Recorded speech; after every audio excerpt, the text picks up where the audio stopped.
ओम नमो भगवते वासुदेवाय। ओम नमो भगवते वासुदेवाय। ओम नमो भगवते वासुदेवाय नमः। नमस्कार देव सजने।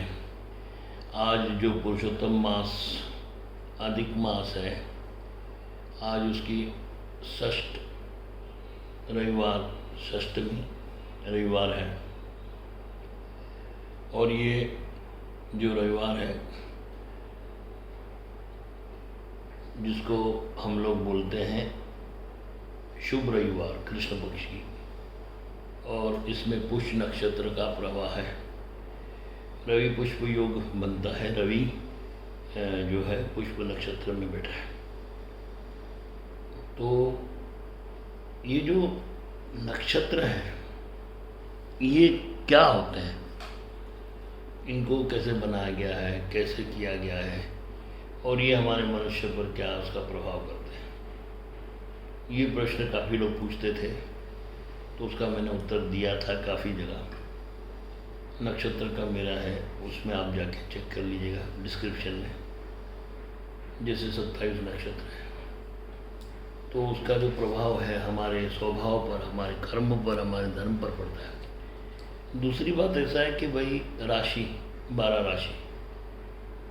राशि में, जैसे अभी मेष से लेकर मीन तक ज्योतिषाचार्य जो भी है, वो अपने गणना के अनुसार, जिसको सही तरीके से गणना आती है ज्योतिष की, वो ये गणना करके मनुष्य का डिटेल बता दे, अपडेट।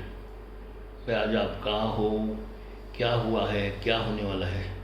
तो ये अपडेट भृगु साहित्य में भी लिखा हुआ है, अगस्ती में लिखा हुआ है, तो उसका अपडेट मिलता है। लेकिन मैंने कई जगह कई संतों को देखा है जो अपने मठ बना के बैठे, काफ़ी बड़े बड़े मठ, हजारों करोड़ों के मठ बना के बैठे, और उस मठाधीश होने के बाद वो बोलते ना ना आप वो उनके बाद मत जाओ, वो एस्ट्रोलॉजर के बाद मत जाओ, आप हमारी सुनो, आप हमारे आश्रम में आओ, यहीं लक्ष्मी दान करो, यहीं कर्म करो, हमको अपना गुरु बना दो, हम आपके चेले रूप में स्वीकार करते हैं। ये जो मैंने कई बड़े बड़े संत हैं जिनके मुख से सुना है, मैंने देखा है, उनके वीडियो देखे हैं, भले वो आदि शंकराचार्य हो या महामंडेश्वर हो या आचार्य हो या कोई भी पीठाधीश हो, उनके सबके मुख से ये मैंने देखा है। भले हरिद्वार के हो या जगन्नाथपुरी के हो, मैं तो नाम नहीं लेता हूँ, क्योंकि एक तो उनका नाम लेने से उनकी गरिमा को बहुत बड़ा चोट पहुँचेगा। उनको ऐसा लगता है कि ज्योतिष जो है वो छोटी चीज़ है, एस्ट्रोलॉजी बहुत छोटी चीज़ है। उनके मति में ये बात घुसती नहीं है। जो रामानुज जो है, जो राम को पूजने वाले, राम को अपना आराध्य मानते, श्री राम को, तो उनको मालूम है कि राम तुला राशि में जन्म लिया, ये बोलते हैं, स्वाति नक्षत्र में जन्म हुआ बोलते हैं, लेकिन एस्ट्रोलॉजी को मत। तो वशिष्ठ मुनि क्या मूर्ख थे, उन्होंने जन्म कुंडली बनाई थी। गौरंग महाप्रभु जो चैतन्य महाप्रभु है, जिनको निमाई पंडित बोला जाता है, वृश्चिक राशि में जन्म लिया, अनुराग नक्षत्र में जन्म हुआ। तो ये क्या भूम भट्टाचार्य मूर्ख थे। फिर उसके बाद श्री कृष्ण गर्ग आचार्य ने उनका नामकरण किया। गर्ग आचार्य ने उनका कृष्ण रोहिणी नक्षत्र में जन्म हुआ, तो वो क्या मूर्ख थे। तो जब भगवान देवी देवता का इस पृथ्वी में अवतरण होता है, उसकी भी कुंडली बनती है, तो आप कहाँ से आए हो भैया। आप रामदेव हो जाते हो, श्यामदेव हो जाते हो, बहुत कुछ नाम आप मिल जाता है आपके ऊपर, लेकिन तभी भी आप है ना एस्ट्रोलॉजी को खंडन कर देते हो, बोलते नहीं इसमें मत जाइए, एस्ट्रोलॉजी में मत जाइए। ना ना कर दीजिए, लड़की हमारे पास है, लड़का आप 1 लाख रुपए दे दिए और लड़के का हम संबंध जुड़ा देंगे और सब अच्छा हो जाएगा, सब अच्छा हो जाएगा, बढ़िया हो जाएगा। ये जो इनकी जो वृत्ति है, इनके जो आश्रम चल रहे हैं, वो बहुत गलत है। वो ही एक कारण है जिसके कारण अधर्म फैलता है। भाई बाबा जी ने शादी करवा दी थी, स्वामी जी ने करवा दी थी, आचार्य जी ने करा दी थी, और हम कुंडली ने देखे, हम ये तकलीफ में आ गए, हमें ये हो गया, हमारा धंधा चला गया, हमारा पिताजी गुजर गए। ये जो ग्रह के जो प्रभाव है ना, वो आप पर नहीं है, सिर्फ अपने पर, सब पर है। हर मनुष्य पर, माता पर, भर्ता पर, पिता पर, ससुर पर प्रभाव है। इसको नकारा नहीं जा सकता। मैं चैलेंज के साथ कहता हूँ, इसका प्रभाव अपने पति, ससुर, रिश्तेदार, देरानी, जेठानी, सास, सब पर पड़ता है। और पुरुष का भी अपनी पत्नी, ससुराल, अपनी साली, सालय, उनकी पत्नी, उनके बच्चों तक प्रभाव पड़ता है।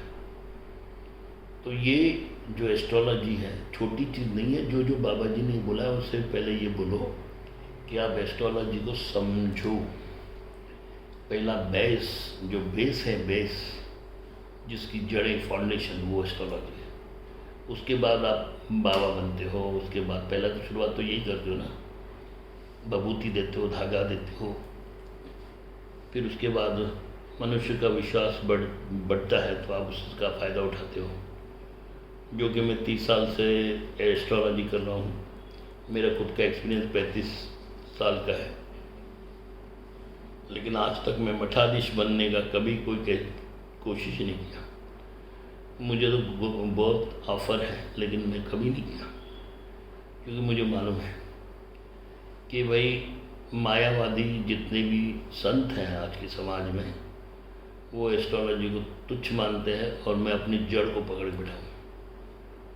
मेरे पास हिंदू आते हैं, सिख आते हैं, मुस्लिम आते हैं, सब एकदम जैसे पक्षी बैठे रहते ना डाल में, उस तरीके से बैठे रहते हैं। सब अपने निदान समाधान लेकर आते हैं। समाधान का कोई धर्म नहीं होता है, ध्यान रखिए।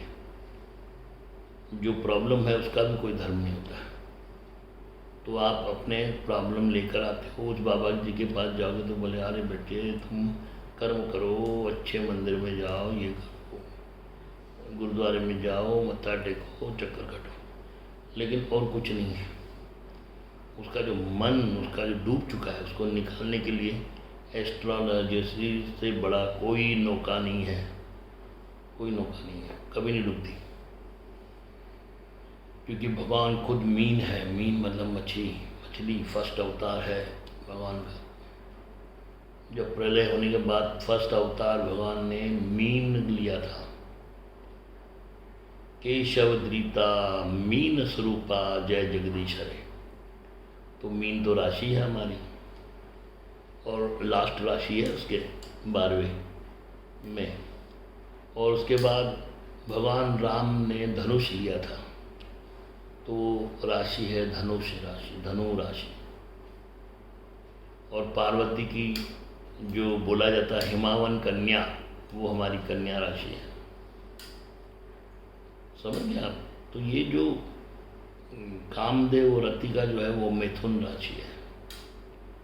तो आप समझ जाओ कि आपकी जो राशि है सिर्फ एक नाम मात्र नहीं है, खुद एक ग्रंथ है। मेष राशि खुद एक ग्रंथ है, शुभ राशि एक ग्रंथ है, मिथुन राशि कर्क राशि ग्रंथ है, चंद्रमा कर्क मतलब जो स्कॉर्पियो बोलते हैं वृश्चिक वाले, फिर उसके बाद कर्क जो एक जीव है, तो वो जो जीव है वो देखा गया है, चंद्रमा में भी देखा गया है, ऐसे बड़े बड़े जीव है, लेकिन उसकी पुष्टि नहीं हुई है अभी तक। क्योंकि ये जो संसार है पूरा, ये संचलित है। पहले इसका प्रभाव अपने तक था, सूर्य का, चंद्र का, मंगल, बुध, गुरु, शुक्र, शनि, राहु, केतु, इसका प्रभाव अपने तक था। अभी ये प्रभाव केवल पृथ्वी पर ही है। उनके उधर कोई वातावरण नहीं है, कोई जीव नहीं है, जीव, लेकिन वो आपको इस आँख से नहीं दिखेगा, महसूस होगा। उनका शरीर दूसरा है, वायु में हो क्या मालूम पड़ता है,